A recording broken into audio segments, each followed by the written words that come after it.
minutos do nosso intervalo.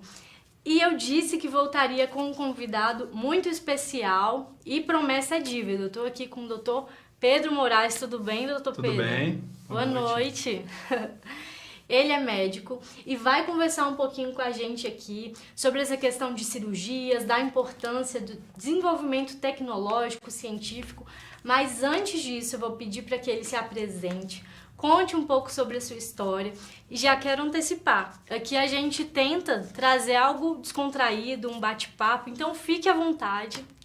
Muito obrigado, fico muito feliz com o convite, tá bem? Meu nome então é Pedro Henrique Moraes, sou cirurgião geral e coloproctologista, atuo aí nas áreas de cirurgia minimamente invasiva, robótica, colonoscopia, tenho já uma estrada aí percorrida, passei pela UNB, por outros hospitais de Brasília, tenho formação em outros países também, na Cleveland Clinic, Toronto Western Hospital, no Canadá, e venho há muitos anos aí trabalhando não só para me aprofundar nessa parte de cirurgia minimamente invasiva, atendimento humanizado, muito atencioso e também com resultados mais excelentes possíveis. Além disso, trabalhando sempre também focado em educação médica, para que a gente tenha um padrão cada vez mais elevado, não só para o paciente que vem ao meu consultório, mas para os pacientes que vão a qualquer consultório de hospital público ou privado.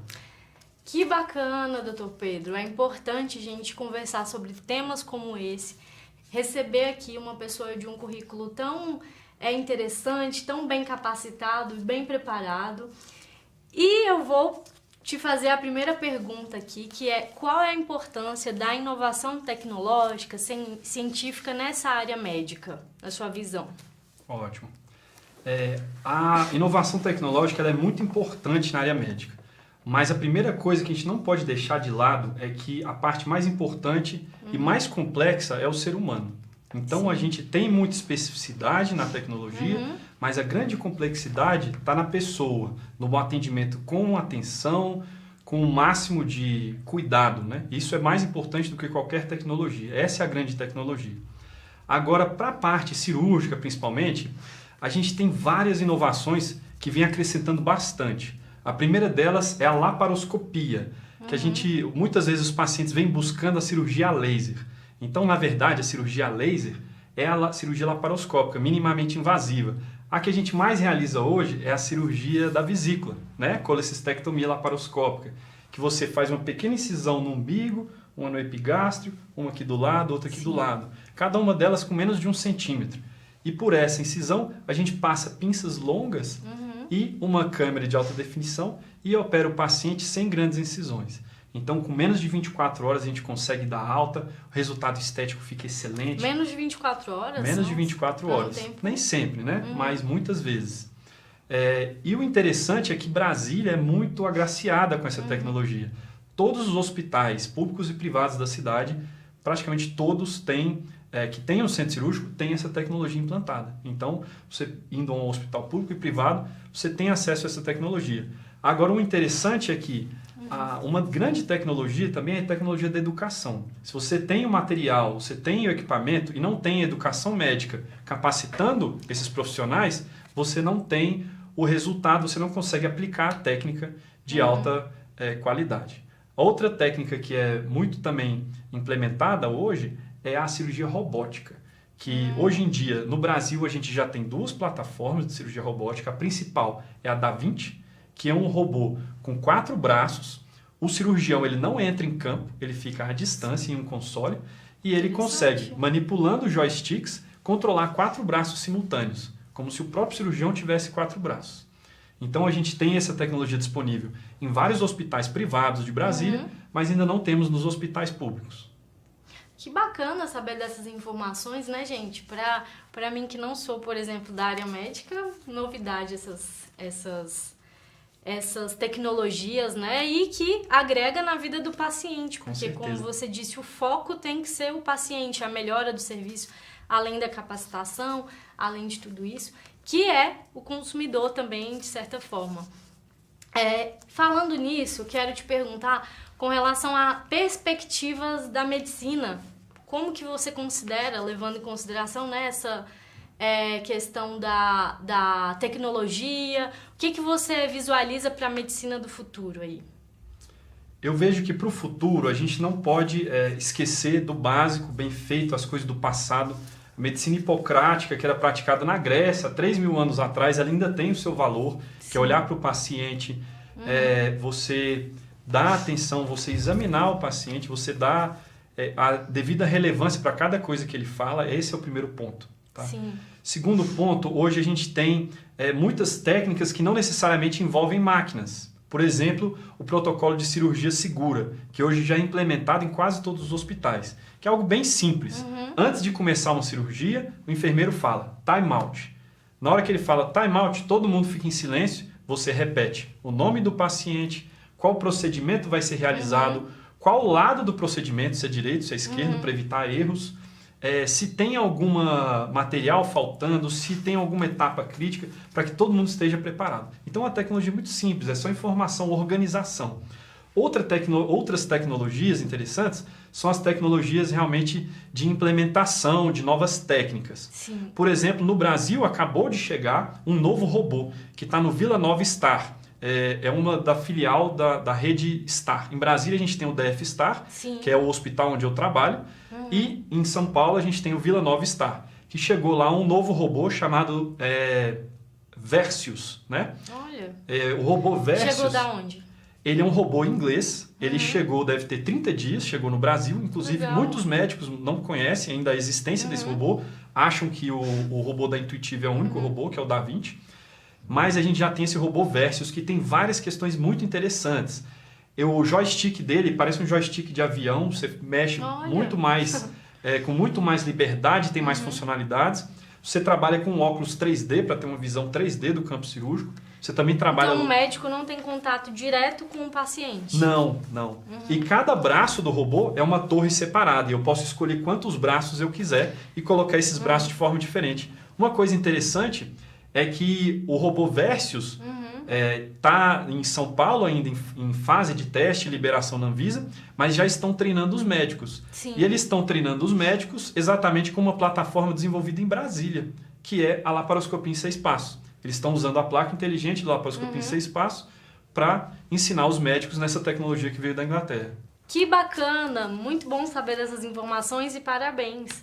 E ele desenvolveu, na verdade, né, que é a nossa próxima pergunta, você desenvolveu um projeto, a gente está falando, só contextualizando para quem está em casa, você que chegou agora, a gente está conversando sobre inovação, tecnologia, a importância disso, tanto na área médica, mas não só na área médica. Ele está aqui como médico falando sobre isso, mas eu falo também como paciente, como consumidora, como cidadã.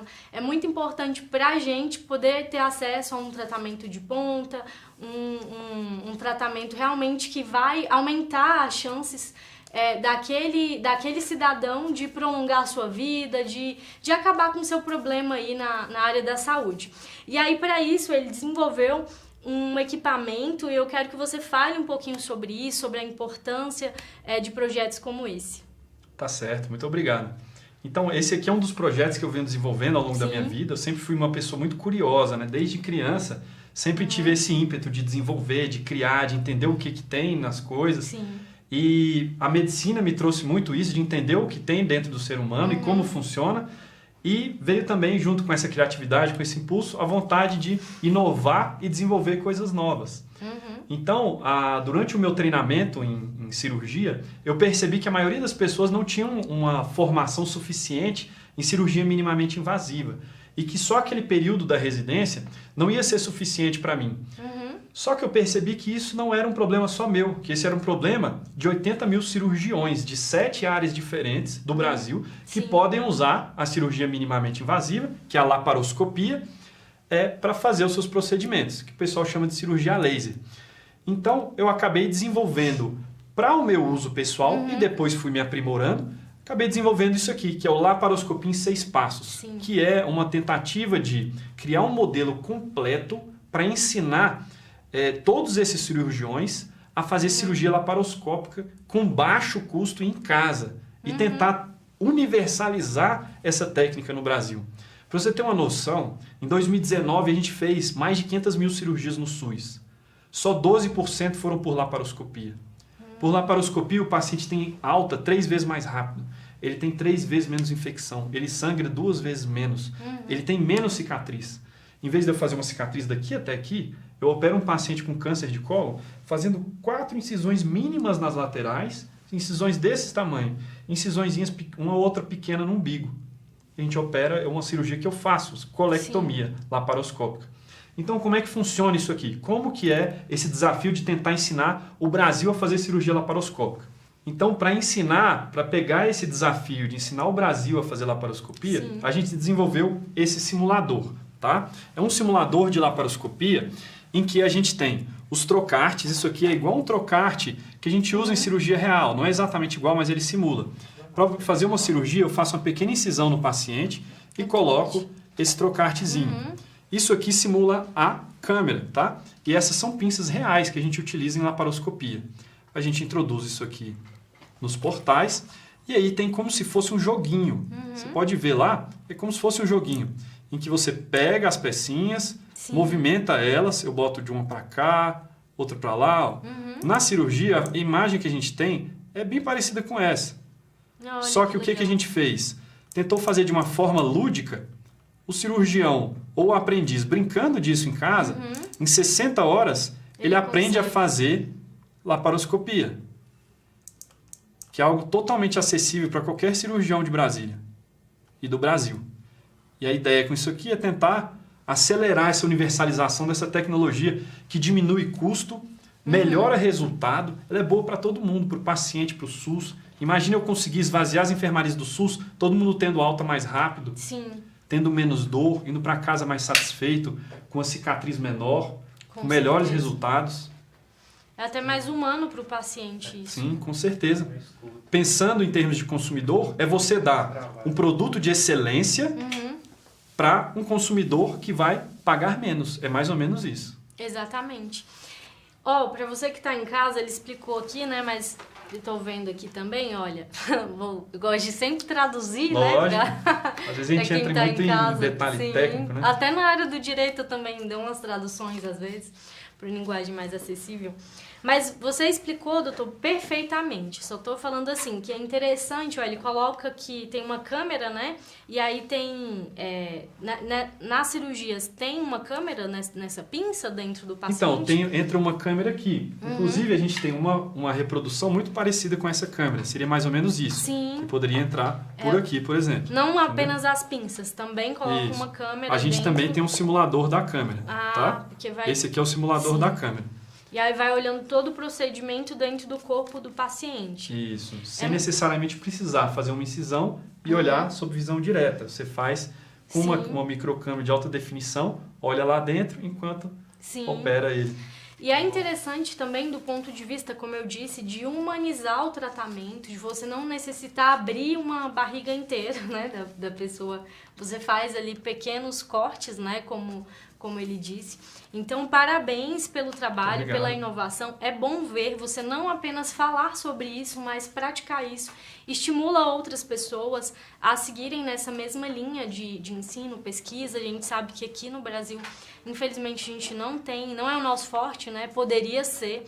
Então, eu acho que é muito importante em todas as áreas e principalmente numa área tão sensível que é a área médica, que a gente lida com vidas, né? Vidas estão em jogo, então é realmente muito importante. E para finalizar, nós já estamos caminhando aqui para o final dessa entrevista.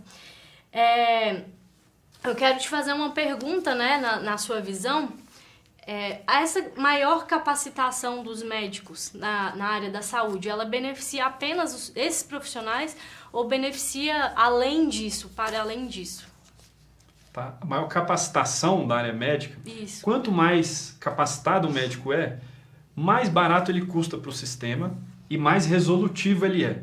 Se eu tenho um médico muito bem treinado, com muito pouca coisa, com um estetoscópio, um termômetro, um esfigmomanômetro, ele vai conseguir dar vários diagnósticos.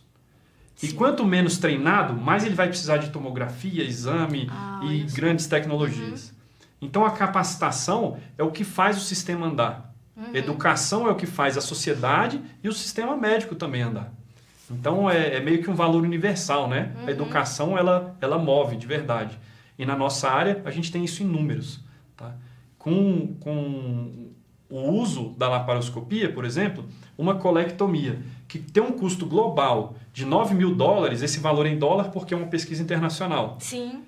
Tem um valor de $9.000, de $16.000, desculpa. Ela passa para 9.000, quase a metade, fazendo por laparoscopia. Ou seja, mais treinamento para o cirurgião, ele gasta menos. Entendeu? Então, e além disso, dando resultados melhores, menos erro, mais assertividade, mais acolhimento, tudo isso faz parte de treinamento. Então, esse é o resultado. Todo mundo colhe. Quando a gente planta educação, todo mundo colhe.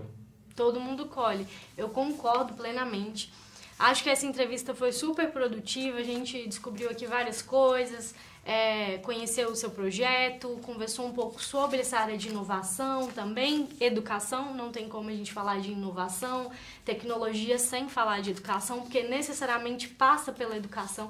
Então é importante, porque aqui no programa eu costumo falar que é de utilidade pública para esclarecimento da população e para mim também eu gosto, porque toda vez eu aprendo uma coisa diferente, sei de uma área diferente que eu não sabia. Nós chegamos ao final dessa entrevista. Quero te agradecer por ter aceitado o convite, por ter participado aqui com a gente. Agradeço demais, fico à disposição. Todo mundo que precisar, quiser saber mais sobre o projeto, tem o nosso site, Sim. que é www.lapsix, LAPSX, exatamente esse nome que está escrito aqui, .com.br. E quem quiser saber mais informações sobre a área médica, pode ligar no meu consultório 3251-3100 no Hospital DF Star. Agradeço e fico à disposição de todo mundo. Muito obrigada. A gente vai pedir pro editor colocar o seu site na tela. E é isso. Boa noite. Agradeço. E boa noite. Pra você que tá aí, não fique triste porque eu volto na semana que vem com outros entrevistados, com mais novidade. Engraçado que os 2 entrevistados de hoje eram Pedro. Se chamam Pedro. Então, muito bacana. E chame amigos, vizinhos, familiares, porque eu te aguardo aqui na semana que vem, viu? Você tem uma semana para convidar pessoas para assistir o programa. Um forte abraço e até mais.